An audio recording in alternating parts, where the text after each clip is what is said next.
ಬಿಜೆಪಿಯ ನಾಯಕರು ಅಹೋರಾತ್ರಿ ಧರಣಿಯನ್ನ ನಡೆಸಿದ್ದಾರೆ. ಈ ಬಗ್ಗೆ ಮಾತನಾಡೋದಕ್ಕೆ ಅಬಕಾರಿ ಸಚಿವ ಆರ್.ಬಿ. ತಿಮ್ಮಾಪುರ್ ಅವರು ನಮ್ಮ ಜೊತೆಗಿದ್ದಾರೆ. ಸರ್, ಇವತ್ತು ನೀವು ಸದನದಲ್ಲಿ ಒಂದು ಗಂಭೀರವಾದಂತ ಮತ್ತು ಸುದೀರ್ಘವಾದಂತ ಉತ್ತರವನ್ನ ಕೊಟ್ಟಿದ್ದೀರಿ.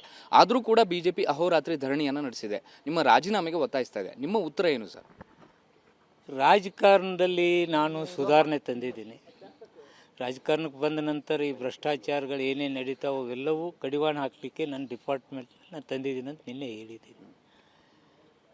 ನನ್ನ ಮೇಲೆ ಯಾರು ದೂರು ಕೊಟ್ಟಿದ್ದಾರಲ್ಲ ಆ ವ್ಯಕ್ತಿ ಯಾರು ಅನ್ನೋದು ಹೇಳಿದ್ದೀನಿ. ಇವರು ದುರುದ್ದೇಶದಿಂದ ರಾಜಕೀಯವಾಗಿ ನನ್ನ ಮೇಲೆ ಪ್ರೆಷರ್ ಹಾಕಲಿಕ್ಕೆ ಹಾಗೂ ಏನು ನರೇಗಾ ಯೋಜನೆ ಚರ್ಚೆ ಅದು ಆಗಬಾರ್ದು ಇಂಥ ದುರುದ್ದೇಶದಿಂದ ಈ ಕೃತ್ಯಕ್ಕೆ ಇಳಿದಿದ್ದಾರೆ. ಇದು ಸಫಲತೆ ಆಗೋದಿಲ್ಲ. ಯಾಕೋ ವಿರೋಧ ಪಕ್ಷದ ನಾಯಕರು ದಾರಿ ತಪ್ತಾ ಇದ್ದಾರೆ. ಯಾರು ಪ್ರೆಷರ್ ಇದೇನೋ ಏನಿದೇನೋ ಗೊತ್ತಿಲ್ಲ.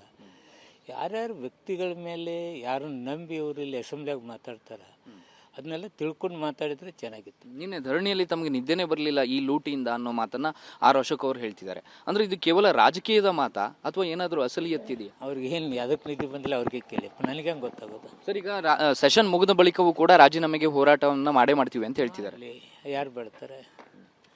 ರಾಜಕಾರಣ ಮಾಡೋರು ರಾಜಕಾರಣ ಮಾಡಬೇಡತ್ತೆ ಹೇಳಕ್ಕಾಗತ್ತೆ? ಮಾಡ್ಕೊಳ್ಳಿ.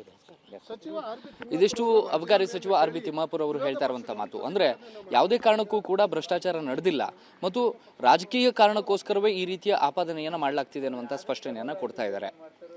ಕ್ಯಾಮರಾ ಪರ್ಸನ್ ವಿನೋದ್ ಜೊತೆ ಪ್ರಸನ್ನ ಗಾಂವ್ಕರ್, TV9 ಬೆಂಗಳೂರು.